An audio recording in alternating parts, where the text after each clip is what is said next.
the inside because when I got called up in '98, I was a bench guy. I was playing behind Walt Weiss, Rafael Furcal, Ray Sanchez, to name a few. So you had to do the little things. If you were going to play in the big leagues and be a bench guy on the Braves in the late 90s, early 2000s, when they were on that huge run of division titles, then you better know the small man's game. You better know the signs, hit and runs, bunts, all of it, and you better flash the leather.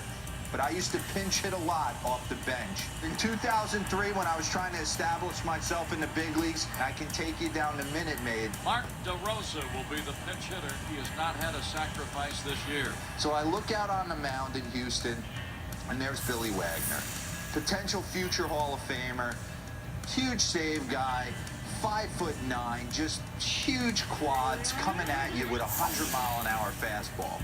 I'm not too confident in my bunting ability to begin with, and now add in the fact that this guy's throwing a C-note, and I got to try and get it down for the 2003 Atlanta Braves. So we'll run you through the at-bat real quick. The whole time I'm thinking, please God, just get the bunt down. And I get myself 2-0 right there, and I'm feeling so good about it. I was hoping when I looked down at the third base coach, Freddie Gonzalez, I was saying 2-0, maybe I get the green light here, and I don't have to try and bunt. Not the case. I work myself 3-1. I'm thinking the same thing. Let me look down at Freddie. Let me act cool. And I still have bunt sign on. So here I am. Let's commit to the fact that you got to give yourself up for the team. Get the bunt down towards Jeff Bagwell. Run the first, advance the runner to second, come off the field, high five, grab a Gatorade, and feel like you absolutely contributed to a victory, even though you just got the sack bunt down. To see what's up here on the 3-1 count. DeRosa back in the box, and the pitch. He's bunting, and bunts it hard but foul, first base side. Full count now.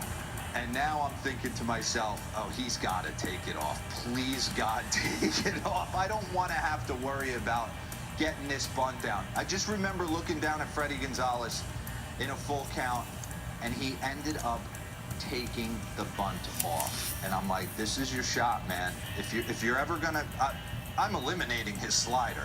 If you're ever gonna show up for the big leagues, for the boys right here, then you got to get the head to a Billy Wagner fastball. And the pitch, runner not going. The pitch swung on and ripped to deep left field. Berkman looks up, that ball is gone! Pitch hit homer in the ninth for Mark DeRosa.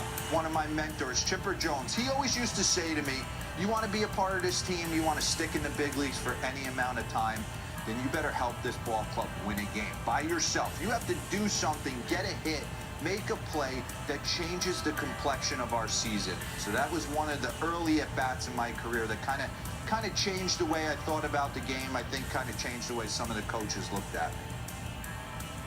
I love the College World Series.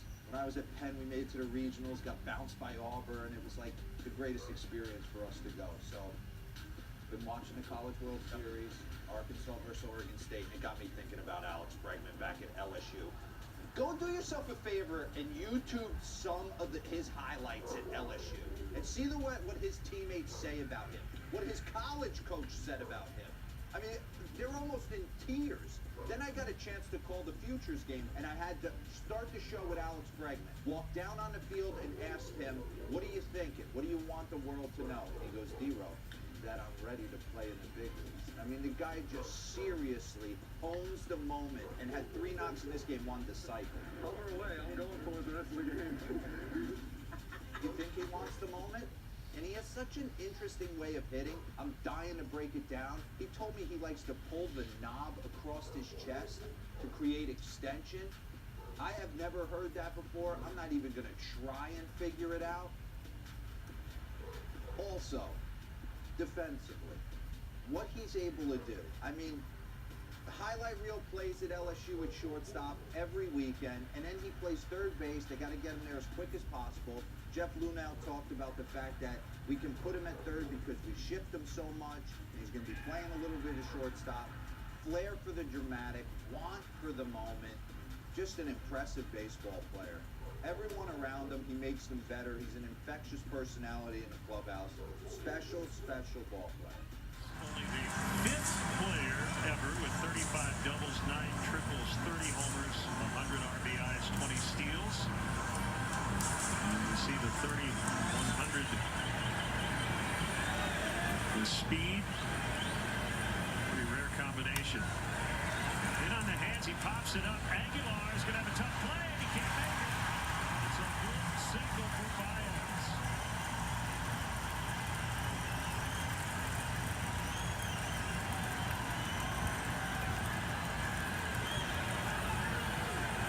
Davies makes a good pitch on him and induces weak contact, but Aguilar's big first sacker can't haul it in.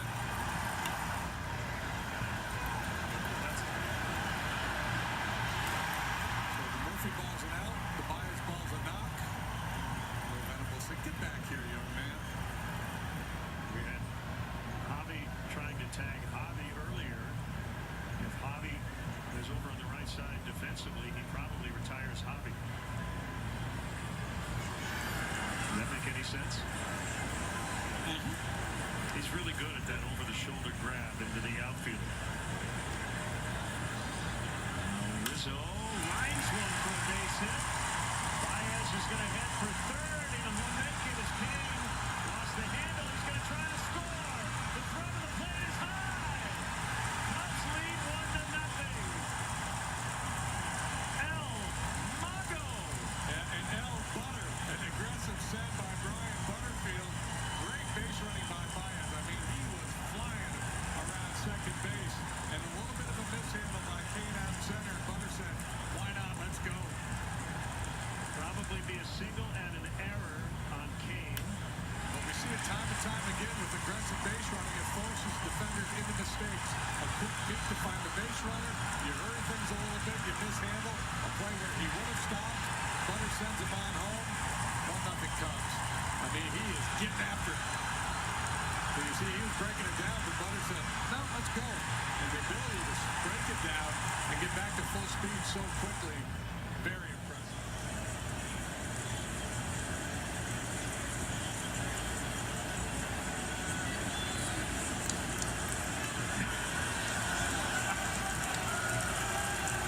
Standing on the bag.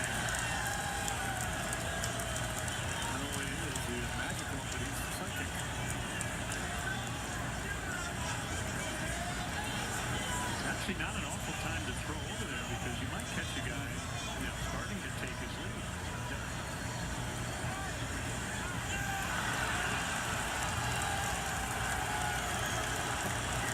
That's kind of worked up.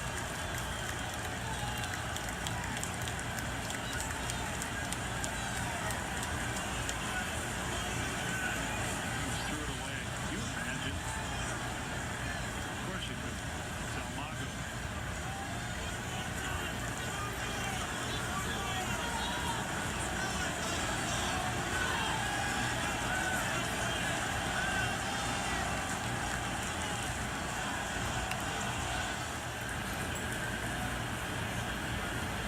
Murphy led off the inning with a home run. Baez with a hit. Rizzo with a base hit. Baez trying for third. The throw is offline. Baez trying to score. He gets it again. Throw gets away. Rizzo to third. 2-0.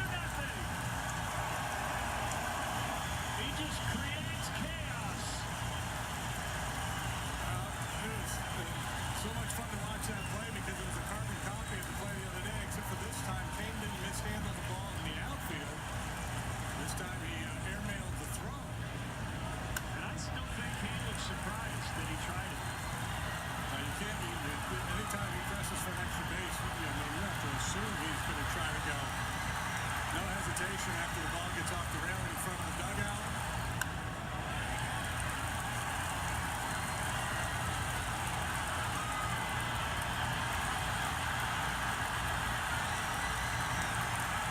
He creates chaos out there for the defenders. What Baez brings to the table other than numbers. Thanks, Kelly. Javi Baez may be one of my favorite players. I'm telling you, maybe my favorite. I love how this guy plays the game, but I want to take you through a situation in today's game. The big hack right there, first and second, no outs. You're thinking, no way is this guy not swinging the bat. He's thinking another 3-run home run. He's going to take that RBI total to 59 with his 17th homer. Wrong. He peeks around to make sure one more time Is that third baseman playing back where I thought he was? Yes. I froze him with a big hack. He's still staying there. And you know what he does? He drops a bunt down, and the next thing you know, Rizzo comes up, gets a double, breaks open the game, Baez scores. But I want to take you to a play earlier this week in L.A. Bullet, when he's playing third base, picks it, and now you get a rundown. You're thinking, okay, we got Bellinger. No, he gets greedy. He gets Puig. How is he able to do that? Here's how he's able to do it. As soon as this ball's fielded, watch him. I'm going to put a big circle on him, freeze him right there, and I want you to look at his right hand. He's saying, give me the ball now. He's already picked up that Puig is thinking about going to second, and he comes up with the gun. He looks to second, he's not there. He's still at first base and throws a missile across the diamond to double him off. Just amazing instincts. And how about this play? This just takes it to another level. Most people are happy just to catch a line drive in a day game. He's thinking about a double play. Look at him already running towards the bag to catch and dive to make the play. I mean, he does stuff that is so next level that if you don't pay attention, Kelly, you might miss. The unbelievable climax of an extra inning game highlighted by the histrionics of the Mariners' phenomenal new young starting shortstop, Alex Rodriguez. Here's the stretch. The 1-2 pitch. Swinging a line drive in the gap in right center. Drops in a base hit. Here comes the winning run. Strange from third. Alex Rodriguez wins the ball game. 3-2 here in the bottom of inning number 12. Holy smoke. What a way to start the 1996 season. Alex Rodriguez with a line shot base hit into the gap in right center field. It's over. The Mariners win it 3-2. Alex had a season for the ages. His .358 batting average was the highest for a 21-year-old in Major League history. A-Rod's 36 home runs and 123 RBIs put him in elite company, and his 3 grand slams tied for the Major League lead. And a high fly ball belted to left. He is to the track. Get out the run. Right out. It's a grand salami. Alex Rodriguez with his first grand slam home run of his career. And the Mariners lead it 6-0. He's a great kid. I mean, he goes out there and works hard. Doesn't think he knows everything about the game. Always talking to people, trying to get information about this game and trying to get the pitchers and what they throw. Yeah, he says it makes it easier hitting in front of me. My dad said the same thing. But he makes all the plays. But this was what was impressive. 10-5 game, 9th inning, and look at where Alex Rodriguez is. He is sprinting down the line. That's what you get from a 21-year-old who is hungry, and he knows that he has a chance to be an MVP and carries himself so well. Well hit, center field. Brumfield back on the ball. Goodbye, baseball. Off the facing of the restaurant and straight away center field. Oh, boy. Way back. Man, he's good.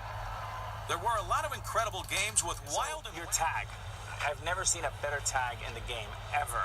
I mean, I love the playoff one where you tagged it, you went down, and you didn't even look up. That was like Magic Johnson style. Yeah. Where did that come from? Who taught you that? One of my coaches in Puerto Rico, he actually he showed me to get to the back in like stealing situation. Yeah. Get to the back early and like act like the ball wasn't coming and just at the last second just grab the ball and tag him. It's a little deeper. Yeah, and I kind of started doing it with my hands instead of my body, and then doing it both ways. It's even quicker. And sometimes like I try to catch the ball in my palm. Show me where. Like right here. And why? So if I go down a little before, I still got my whole glove so the ball gets in, and I'm already going down.